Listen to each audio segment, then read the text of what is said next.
Hi, I'm Benj Pasek, I am Justin Paul. and we are super excited because we are here with some amazing people to talk about a great short film called Trouble. We are here with Jacob Chase, the writer director. I see you in your Zoom box, sir. Andrew Hello. Carlberg, the producer.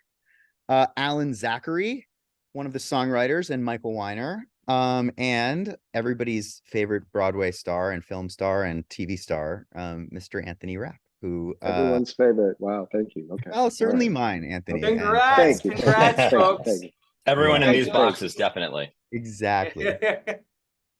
And we're super excited to talk more about this short film. I loved it and I thought it was so original and so fun. And I'll start with you, Jacob. What was the inspo behind making this short film to begin with? I What want to, I want to, I want to reframe the question. you already want to What, interrupt me, yeah, yeah, Justin. yeah. Like, What possessed you? What yeah. possessed you to make this short film, which is an insane, wonderful idea, obviously based on something. I don't know how much we're getting into all that, but like, let us inside the brain of the person that decided to make this wonderful, wild idea. Yes. Yeah, well, thank you. I mean, it's we'll get into spoilers maybe toward the end, Okay, because the hope is that this short, works really well for people that know history of musical theater and maybe don't also. But look, I mean, I have this weird mix of loves. I love horror films and I love musicals. Hmm. I grew up in musical theater as an actor. I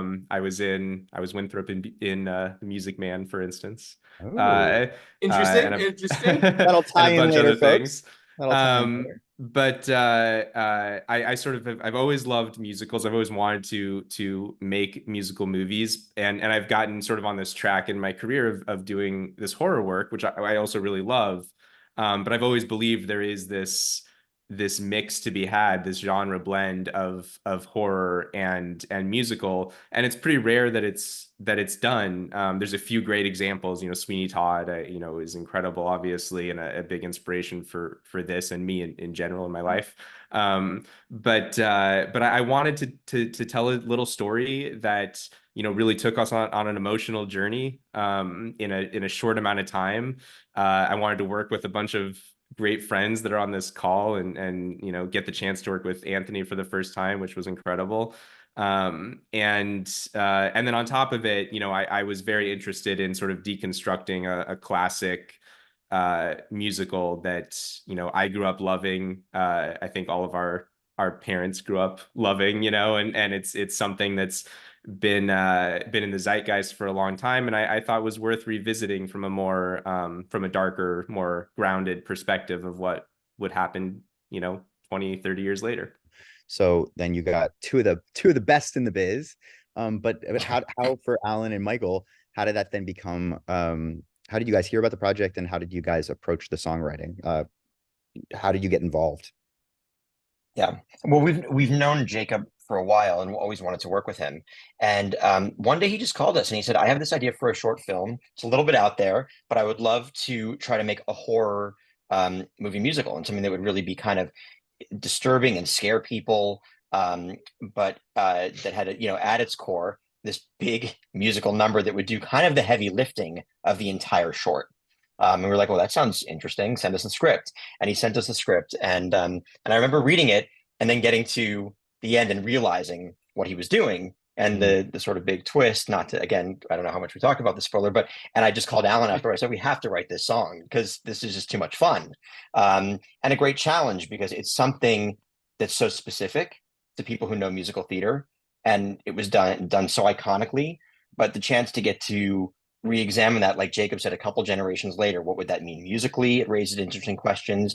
How would we deal with a show and a kind of style lyrically that's so specific, and how can we bring that to this, but kind of amp it up into the sort of more disturbing horror genre?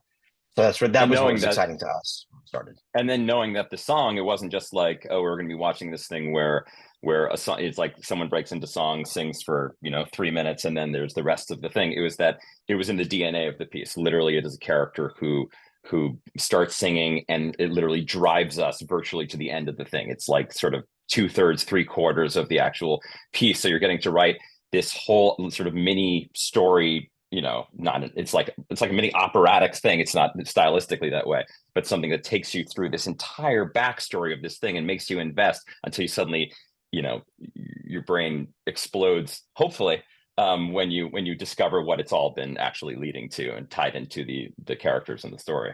And how Jacob was so specific. Oh, sorry.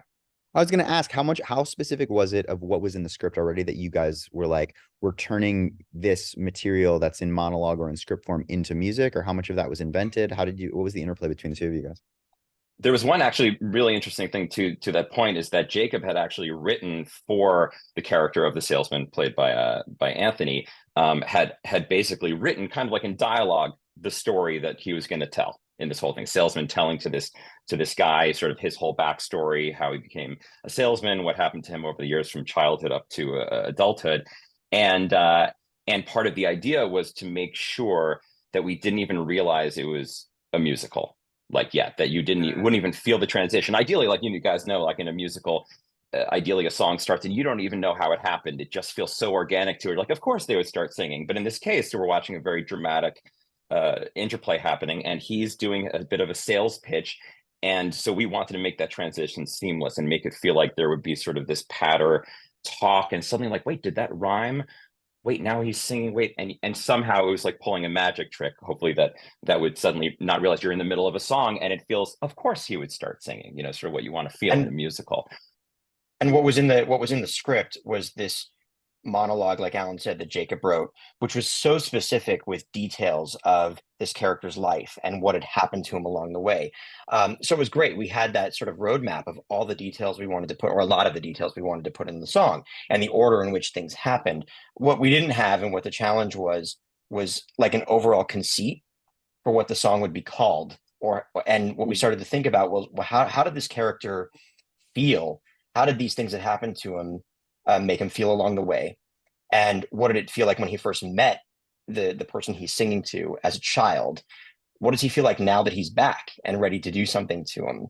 And we came up with the title Beautiful because it was sort of, it encompassed all of it. It's how he felt as a kid when he knew him. It's how he felt about his family members. It's how he felt about, and now it's how he feels about being here right now in this moment that he's waited for. Yeah. And it was something in the text actually that Jacob. It was something in the text that Jacob had even sent, where he kept coming back and mentioning how beautiful is like that memory of the past, and everything seemed so beautiful and perfect and great. And then being able to sort of, it just felt like the natural for the hook for the thing to keep coming back to bring it all together. Except that it's beautiful in the beginning, truly beautiful, and then suddenly it's beautiful toward this darker revenge place that it eventually beauty gets of to. revenge. Yeah, exactly. It's very twisted. You all are. I love it. It's you all. No, I think you actually did that beautifully. Really, of exactly what you were saying, of finding a way to get seamlessly from that script into song, and before you know it, it's rhyming, and we find especially in film, it's so hard to, like, the believability of someone singing. It's just like we always. Yeah. How are we going to make that leap? What are we going to do? And I think the way that you guys crafted this, coming from that monologue, the salesman talking to his mark, and then suddenly we're in song. And Jacob was so specific about that when we worked with him. We gave him, I remember one thing we worked really took a lot of work was the beginning, was how exactly it starts, how much accompaniment is there, how much rhythm at the beginning, how long do we keep rhythm out, how can we do it sort of out of time? Are we going to record it live on set just with a piano player, that first part, to really let it sit? So those first 20 seconds of the song took a long time to really trick you into realizing that you're in a song. And as important a part of the buy-in of the song is that crafting is the performer themselves. And we have one of the best in our business, in every business. I need to know sort of like how did you first learn of this? Like, no matter what it was, I can't imagine you were like, sorry, what is happening? What is this? And I'm going to be part of it. Like, I would love to know how you heard about it, what your first impressions were, and was that what you thought it became, or like how, like it's an incredible performance, so dynamic. You're moving, like it's just like it's a real tour de force. And I'm sure when it must have shifted or changed in your eyes from the moment you heard about, wait, what is this idea, to the incredible thing you realized on screen. Well, I got a really lovely letter that in an offer letter with the material enclosed, and that's always nice to get. And hopefully I'm all, whenever I get that kind of thing, I'm crossing my fingers that it's going to be good because it's awkward when it's not. But it was really good and really interesting, and I just thought it was really smart, and it rang true. And I love heightened things that feel like they're grounded. When things are just clever, it makes me like a little irritated. But when they're clever connected to something meaningful, then that's the best kind of cleverness to me. And this has that, and I just felt like I could get inside of it. And what I didn't anticipate, the biggest challenge, I mean, the song is really challenging because it's a lot of words and it's a big sing. But I wasn't intimidated by that so much. I was challenged by it, but not intimidated. But I didn't know the extent of the choreography I'd have to learn. And it doesn't look like much to you guys, I'm sure, but I'm not a quick learner of choreography. And when we did this film, we had 2 days to shoot the whole thing and learn it. And I had like the day before to learn the choreography. It's simple choreography, but still, like, to marry words to movement, it's not my forte. I need more time. So that was the biggest challenge, honestly. The whole thing was like doing that and showing up and having these long days, with very little time to get it all done. But I was very grateful for a very patient choreographer who was very sweet and like super inventive and really, and the other dancers were extremely supportive. Dancers, like, I'm always amazed when I work with dancers. You walk in a room with the dancer, they see something once and they do it perfectly. That is not me. So anyway, that was honestly the biggest challenge of the whole thing. The rest of it just felt like I love doing dark characters. I just think one of the things we have as an opportunity as an actor is to show a mirror, and darkness is one of the mirrors I think we have to show, because there's darkness in the world, and it's an opportunity to have catharsis and have insight. So I love that about it. And I think that and I was really, I felt very confident in my conversation with Jacob about his point of view, and that he was also a lot of times, honestly, too, with the filmmakers, young filmmakers, I always worry if they're going to be interested in texture, if they're just going to be interested in flash, if that makes any sense. And I felt so well taken care of by Jacob that he was certainly has a very flashy style visually, but that was all again grounded in authenticity. I'm still liking that you called me young just now. Keep it going. Jacob, you're younger than I am, so you're young. Speaking of choreography, I'm curious how, and this could be a question for either you, Jacob, or Andrew, getting you in the mix. How did the story influence choreography? Obviously, you're in a very particular time that's influenced by where the source material takes place and where these characters are now, in terms of like costume, and I'm sure it affects how the language choices that you're using in songs, but in particular choreography. How did the choreography come about, and how was it influenced by the story that you wanted to tell? There not just in terms of time period, but also going inside the mind of a kid, reliving the past. I'm curious about that whole journey. Yeah, for sure. I mean, I had a very specific idea for what I wanted the choreography to feel like throughout. When we were writing the song, the whole idea was that you're getting inside this guy's head, and it's sort of, he's having this manic episode and sort of losing his marbles through song, basically.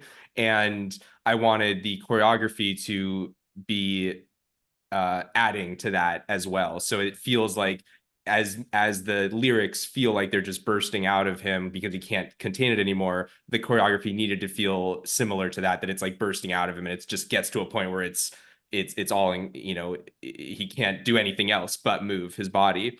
I didn't want the dancing to feel sort of like jazz hands musical theater, as much as I love that. This felt more like it was, again, about the internal emotion of the character. And so it really was about these, something starting small, these smaller movements that built bigger and bigger. There was this choreographer who I loved, Sean Liu, who's a fabulous young choreographer and dancer himself, who came out and did this, who just has a very emotional way of moving his body, that I think really lended itself well to the story. And I remember a very specific moment in the script. I had talked about how the other dancers, you know, toward the end, there's a moment when he sort of like reached his full, you know, losing his marbles part of the song. Like there's, you know, in the script, it's like the other dancers, the characters from his past are like pushing him forward to get him like closer and closer to his mark. And Sean had this great idea of making that instead of just pushing, it's like, what if they're like puppeting him forward? And so it sort of took what I had originally written, made it even better. And then working with Anthony, and yeah, that was very hard. And I'm really impressed that Anthony could do that and learn it in a day. But he knocked it out of the park, and like it really, I think, helps, you know, the whole thing for me was like I wanted this thing to feel musical from the jump. You know, it's from the very first camera, the way the camera moves. You know, we're slowly taking the audience by the hand and becoming more and more musical as we get more and more into his head. And the dancing was the exact was a big part of that. And you know, literally taking the character by the hand and pushing them more and more into the middle of his mind. Amazing. You guys have kind of alluded to a somewhat short timeline in terms of rehearsing, shooting, etc. So Andrew, talk about sort of how you pulled all that together, how it came together. What was the rehearsal process? Describe those couple of days. Was there a rehearsal process? It was a very brief rehearsal process Amazing. leading up to the shooting days, but it was a very contained process. We were very fortunate to find a location that kind of had all elements on site that we needed. We shot at this very old, creepy house in Altadena, California that had every bit of not only like horrifying holding space for everybody, you know, like your holding spaces like with dolls and wagons and stuff like that, but it also had these great huge rooms that allowed for all the choreography to take place and things to really flow from one room to the other. But no, I mean, one of the things that attracted me to this piece, not only wanting to work with everybody on this call, but I love when you get to, like, as Jacob kind of suggested, like you get to flex a bunch of muscles in one fell swoop. And so you're working with not only the musical elements, but the practical effect elements, intense acting, and then like I said, like, and then there's like kind of great production value. We had an amazing production designer, an amazing DP, and so everybody coming together like to kind of put all these pieces together. And I mean, another big part of the process, which I'll let Jacob kind of dive into, is the live singing on set and marrying that with the recording and stuff, which was a huge challenge that we learned a lot as we were working to accomplish. Yeah, I mean, you know, the live singing was important to me because I really, you know, I think we've all seen the movie musicals where it like feels like all of a sudden now we're in a track and it's no longer, it's like hard to, you know, feel the emotion of the character.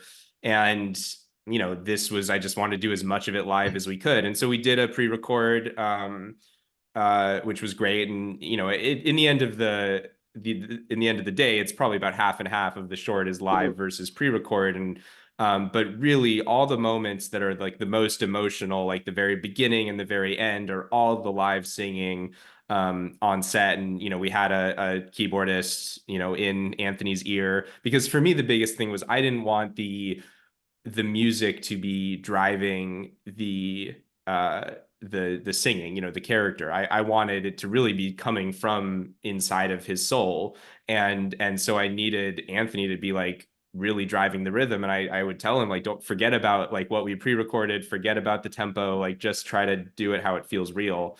And that helped. I mean, I think it worked so well at the end of the day to like make us, you know, take us slowly into the musical sequence. But it also was a huge challenge from a orchestration perspective, to like try to match that tempo up in the edit. And ultimately, you know, Zach Robinson, who did our arranging, definitely did an incredible job making it all work and making it feel like it has a rhythm at the end. And also just noting that Zach composed other music, that's throughout the short as well, outside of the song. Well, I was going to get to that because I'm sure Ben and Justin have this, this experience. Is that one thing that was really different for us on this was we didn't do a mock-up of an orchestration or what the song was actually going to feel like pre-shoot.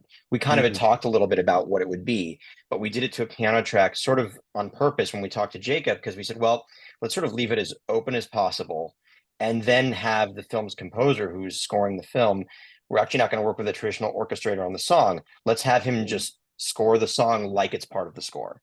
If you want it to be that organic, let's do that experiment and see what happens, and see if we can kind of reverse engineer it of what we're used to doing, which is usually creating this mock-up that everyone understands exactly what the song will sound like. It was kind of treating the song like a scene that would be scored afterwards. Yeah. And that was really interesting and really cool to do. Yeah, it was kind of cool because it's just the same way that that Jacob was talking about wanting to build it out of the scene and growing out of it. It was almost like the idea that you almost feel like there's a piano in the room that someone starts playing, and the instrumentation and the things are able to kind of build out of it as though there's a band around that kind of comes around, as opposed to the one thing I think we definitely knew is we didn't want it to suddenly sound like the sound of a giant orchestra. And make it feel like there's just something outside of this that was commenting on it, but something that could feel like it's all within the space, which was neat. Mm. You really succeeded on all those levels. It does what you're saying, which was keeping it all feeling of one voice, one scene, one tone, seamlessly blending it all together. Anthony, so how many times do you think you sang it? Like was that experience? Well, I mean, chunks of it.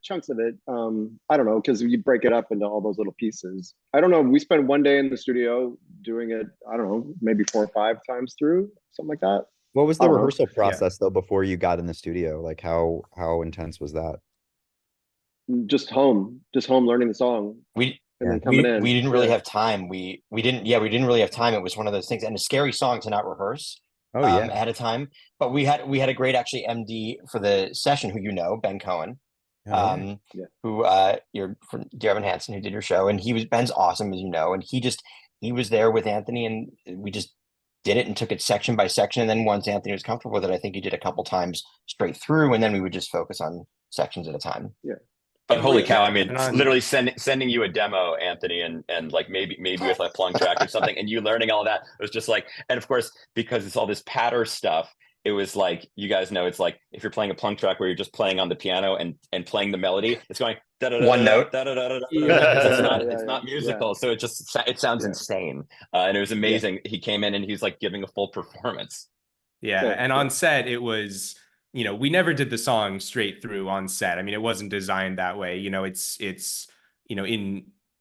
I love musicals on stage, and in a movie, it's like, for me, it's very important that like the camera feels musical as well, and that we're like really, it never feels like it's something that could have just been on stage. And so it was very, very much section by section. We would do the stuff that was in the living room, and I mean, it was pretty designed where it was like sort of shot for shot, like, for better or worse, there's no other way this could have been edited, because I literally only shot like that section of the song is only in that one, angle.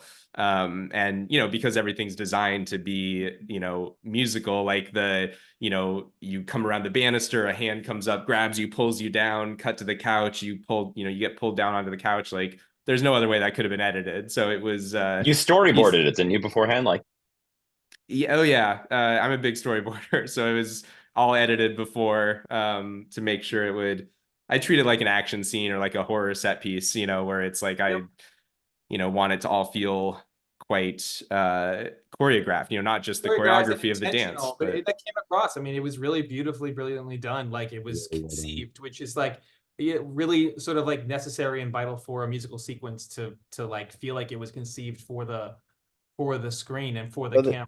So that you're not just shooting a proscenium stage, that there's a reason for it to be on film in the first place. And and the way that you have the interior life of the character explode, like you really do some things that are really so interesting that you could only do cinematically, and the way that you shot it really feels like it makes sense as to why it's a cinematic endeavor as opposed to a theatrical one, and it works so well. And was there always the idea to sort of have then the sister appear and to have like that sort of like that, it's like it's sort of the best of both worlds of a very theatrical concept, but like on film, it just like, it looks haunting and like slightly like a horror and slightly like, Yeah. like, you know, what, how, where did that idea come from? And was that always sort of part of your vision of it, that we would, as he's singing and performing the number, we're also evoking those days of the past, and that comes alive before us on screen as well? Yeah, that was always in the script for sure. You know, I think maybe it shifted a little bit, like where they would come in and stuff in the song as the song progressed and evolved.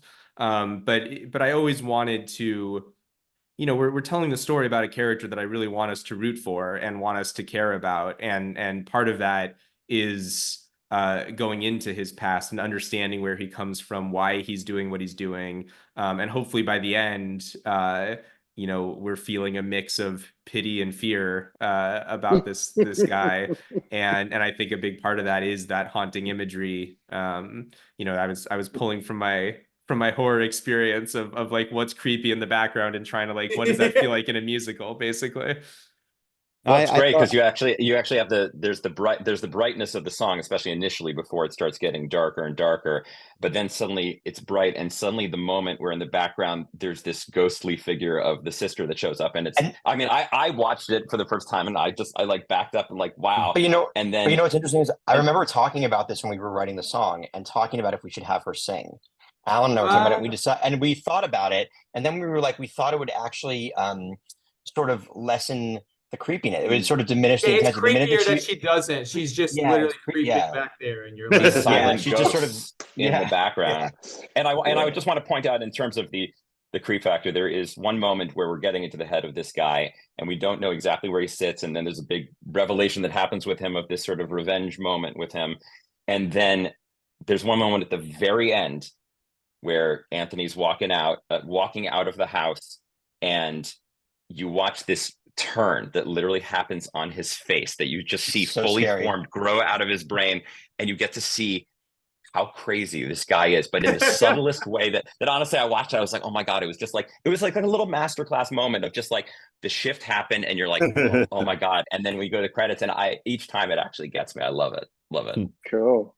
I mean, I don't even know how to describe like trying to do what that was. Like, I don't know, because we were like rushing to get the shot because of the light, and the day was ending, and you know, it's one of those things, like the camera's running like in front of me, and it's like the psychosis is in you, basically. Were you pulling from like kind of real life experience for you? Actually, all the murders I've committed. No, I mean, I've played, you know, killers before. There's something, I don't know. I feel his reason for being, it feels connected to, you know, real emotion to me. So it's not just like, you know, I don't know, it's not just like madness, if that makes any sense. Yes. That's the thing that I think is striking though. And you know, when you, I think it's so hard to do. Sweeney is obviously a great example, but really understanding the motivation for a character to do something that is really, really, you know, perceived as bad. Murder would be one of those actions, but when you really understand why somebody's doing it, it really, it's so compelling. Given that there were so many just moving parts on this, what else is like a good to sort of close out, like a funny story on set, something really particularly challenging, something that like you think like maybe biggest regrets, that, you know what I mean? Maybe you shouldn't tell that, but maybe because we're pressuring you right now, maybe you will. John Rubenstein. John Rubenstein. He was so delightful and so fun, and he would, you know, when we theater actors, sometimes we need to get the notes for the camera, you know, to like, you know, tone it down a little bit here and there, and he was so funny reacting to Jacob's direction to like bring it down, which I think that John would be the first person to make a joke about it himself, right? Because that was the thing. Right. He would like, oh, I've never heard that before. No, it definitely John, for context, being that John was, you know, the original Pippin on Broadway, won a Tony for Children of a Lesser God. He's done tons of TV and film, but obviously like he's so known for his stage work and bigger thing. But then of course with the camera, you know, backing it up a little. But like I did a film years ago, and the DP pulled me aside. He was like, you know, bring it down. You know, so like we've all been there. A little much. Believe me. Yeah, believe me, we've all been there. That musical theater. I'll tell my my little anecdote, which is particularly appropriate with who we have moderating this, but I was we were on set in between, you know, the camera was getting set up for the next shot. I was probably full of anxiety, like, are we gonna get our day? And there was a piano in the location. And I just like was in the other room, started playing Waving Through a Window. And all of a sudden Anthony was behind me singing along to it. And in my head, I was like, what is my life? Like, this is like so surreal. And it was a very Paradise. fun little moment that I remember and think back very fondly on. That's very Yeah. sweet, and I feel like that song is about feeling very lonely. And then and then Anthony came in and said, "You're not alone, buddy. I got you. That's true. We're making a short together." I want to hear. Yeah. I want to hear Anthony sing that song. That would be awesome. Yeah, I do it in Close us concert. out, I do it in Anthony. Close concert. us out. I do it in concert. Yeah, do you? Andrew and I went and saw that recently. It was great. I like that that Anthony Rapp's like, "You'll pay to see me in concert, guys." Yeah. I know you'll pay. You come see in my concert. It's like, I'll drop the link and I like singing songs that I could never play the role in because I'm, 40 years too old to play that part. So, 35 years old to play. Well, Yeah, I'll yeah. close out by saying that, Anthony, you've been an inspiration to us, and Oh, we love you. And I don't know that song would have been written had we not seen your performance in Rent, among many other performances, and we adore That's you. really cool. And Thank getting you. to That's see really cool. you, getting to see you in this role and singing this song in this delightful and deranged and scary and funny and twisted short was a delight for us. And we Thank you. feel really lucky to get to talk to you all about it today. So thanks for making it, and thanks for chatting. Thank you Thank so you much, so guys. much. Well, Thanks, thanks so much, everybody. guys. Much. so original and so Thank fresh. you. Congrats, guys. Talk soon. Thank you so much. Thank you, guys.